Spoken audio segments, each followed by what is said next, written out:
Amen. Ang bagay na nangyari. Amen. Nangyari dahil ang Panginoon natin tayo maging kalugod-lugod sa Kanya. Amen. Eliza, tinatapos ito ang pagkabilang Diyos sa ito sa pagkita.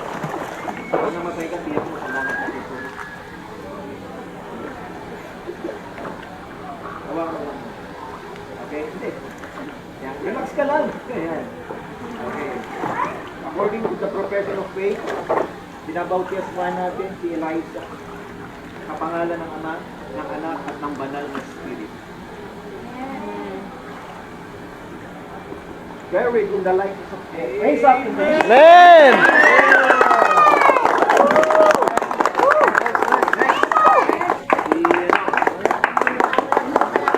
Mati. Talaga yun. Namatay ka, tiyak mo. Ano pa ako? Kasi pinahiram ko nga. Binabautismuhan natin si Bobby sa pangalan ng Panginoon, pangalan ng Ama, ng Anak, at ng Banal na Spirit. Buried in the likeness of God. Raise up. Amen. Amen. Alam niyo, minsan yung nasasabit lang, baka mamaya hindi natin alam ang plano ng Panginoon, di ba? Amen. Kaya natutuwa tayo kay Rian. Rian, ginanggap mo na ba ang Panginoon bilang Diyos sa isang Panginoon? Ano matay ka, tiyak ang salamat kay Rian.